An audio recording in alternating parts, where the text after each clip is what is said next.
Welcome back to Whitt Acres. Today is March 9th and it's a beautiful 55-degree day. If this is your first time with us, I'm Cody, there's Echo, and today with little girl. And we're going to get into core gardening in a raised bed. So follow along while we garden at home. Here is my main raised bed, and as you can see, it's dug up. I dug a trench down the center about 12 to 18 inches wide, but I got at least a 5-foot wide bed here, and the point of this is to load it up with some of this rotten straw. What this rotten straw is going to do is go in the center ditch here, about 10 inches deep. I'm going to load it up with the rotted straw, and that's going to suck in a lot of moisture, and then it's going to wick out that moisture during the dry hot summers. If you get down in here close, you can see there is a lot of worm action going on in here, which is good to see. I didn't know if I'd have it, but last year I filled this bed with straight topsoil. In the bottom I laid down some rotted straw, then I put in about 10 inches of topsoil and probably 2 inches of mushroom compost. Let me get this straw put in the ditch and I'll bring you back.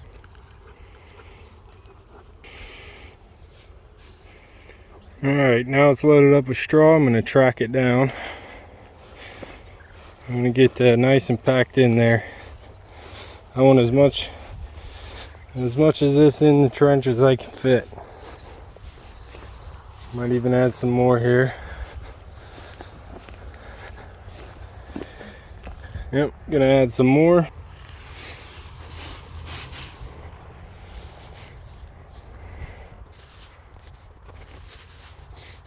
And track it back down. And get as much in here as you can, because this is going to start decomposing and it's going to sink pretty deep. Alright, let's move to the next step, which will be backfilling the hole from both sides there. Backfill it, cover it up. Alright, we're back, and now we have the ditch backfilled and it's all covered up. We got a lot of big lumps now. So what I'm going to do is get the hard rake, come in here, knock these lumps out, and smooth it over. And there we have it. A big puppy. So there we have it. And I'm trying to show you that I did leave the center mounded up a little bit. So the center kind of humps where I had the straw, because I know that's going to sink. So I left it humped a little bit in the middle, and then one more step. Hey bub. My last step is to put my compost layered over top of it. Looks a little rough right now, but dig in there a little bit. You get some pretty punky, some good compost in there. It'll do for this year. Still some more breaking down to do, but there's some leaves. That's all good to have in there though. That'll hold moisture. Worms will come and break that down. You're gonna put in a good probably 2 inches. I might put this whole pile on it, whatever that'll do, because it's not that much. I have my other compost. Just getting started here. Just getting started. I'll try and fill this completely up throughout the year a few times and let it break down. Keep layering it in there. But so the final step will be to take this pile ready compost, put it on my raised bed.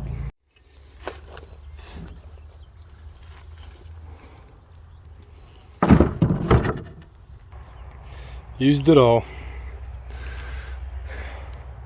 Time to replenish. Didn't quite get a full wheelbarrow load, but I'm going to use what I got. And I suggest you do the same. Nature doesn't always have to be perfect. Use what you got. Alright, here we are. Got the bed covered with a good inch of compost.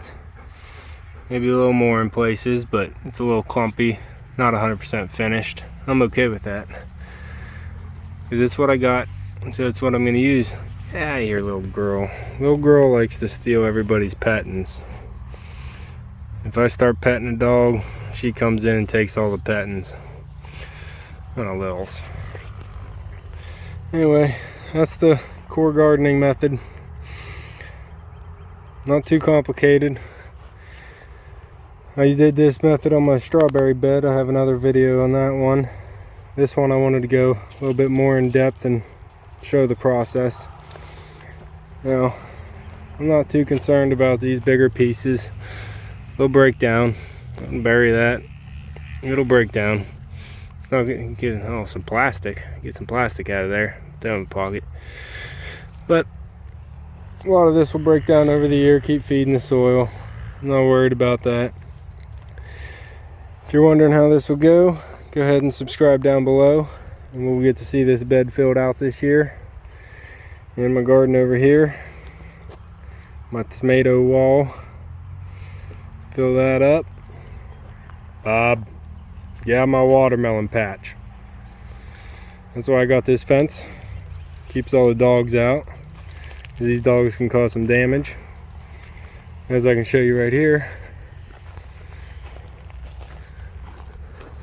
Trying to dig out a cool dirt bed, but that's all right. Not puppies.